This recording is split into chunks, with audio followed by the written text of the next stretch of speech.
Hi అండి. ఈరోజు మన రెసిపీ వచ్చి ఆలుగడ్డ పెరుగు పచ్చడి. చాలా టేస్టీగా ఉంటుంది, ఇంకా ఈజీగా తయారైపోతుంది. ఇప్పుడు మనం ముందుగా ఒక గిన్నె తీసుకొని గిన్నెలోకి పెరుగు వేసుకుందాము. పెరుగు వేసుకున్న తర్వాత పెరుగులో ఏమీ గడ్డలు ఏం లేకుండా చక్కగా గిల కొట్టుకున్న తర్వాత తగినంత ఉప్పు, కారం ఇంకా వేసుకొని ఒక క్యారెట్ని సన్నగా తురిమి వేసుకుందాము. ఒక ఉల్లిగడ్డని సన్నగా ముక్కలు కట్ చేసి వేసుకుందాము.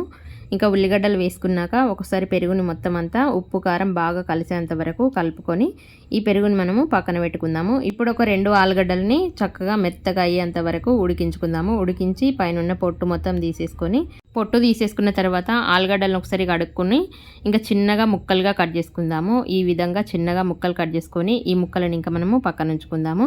ఇప్పుడు మనం కడాయి పొయ్యి మీద పెట్టుకొని కొంచెమంత నూనె వేడి చేసి కొంచెమంత జీలకర్ర అట్లనే కొన్ని ఆవాలు వేసుకొని ఇంకా ఆవాలు జీలకర్ర బాగా వేగేంత వరకు వేయించుకున్న తర్వాత ఇప్పుడు మనము కొంచెమంతా కళ్యామాకుని ఇంకా వేసుకుందాము. కళ్యామాకు కొంచెం వేగిన తర్వాత కొంచెమంతా కస్తూరి మేతి ఇంకా వేసుకుందాము. ఇప్పుడు అట్లనే కొంచెం గరం మసాలా, కొంచెం ధనియాల పొడి వేసుకొని మసాలా కొంచెం వేగిన తర్వాత కొంచెమంతా క్యారెట్ తురుము వేసుకుందాము.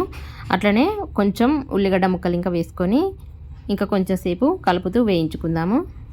ఇప్పుడు మనము ముందుగా పొట్టు తీసి కట్ చేసి పెట్టుకున్న ఆలుగడ్డ ముక్కలు ఇంకా వేసుకొని ఇంకా బాగా కలుపుతూ వేయించుకుందాము. ఆలుగడ్డ ముక్కలు కొంచెం వేగిన తర్వాత కొంచెం పసుపు వేసుకొని ఇంకా కొంచెం ఉప్పు ఇంకా చల్లుకుందాము. ఎందుకంటే ఆలుగడ్డలు ఉడకబెట్టేటప్పుడు నేను ఉప్పు వేసి ఉడకబెట్టలేదు, అందుకోసమని కొంచెం ఉప్పు చల్లుకొని ఇంకా ఈ ఆలుగడ్డ ముక్కల్ని బాగా ఫ్రై అయ్యేంత వరకు ఫ్రై చేసుకున్న తర్వాత మనం ముందుగా కలిపి పెట్టుకున్న పెరుగులో వేసుకొని ఈ పెరుగుకి ఇంకా బాగా మసాలా పట్టేంత వరకు బాగా కలుపుకుందాము.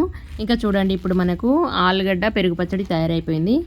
దీన్ని మనము ప్లెయిన్గా అన్నంతోనైనా తినచ్చు, లేదంటే మనము బిర్యానీ చేసుకున్నప్పుడు ఈ పెరుగు పచ్చడి చేసుకున్నామంటే ఇంకా చాలా టేస్టీగా ఉంటుంది, ఈజీగా తయారైపోతుంది.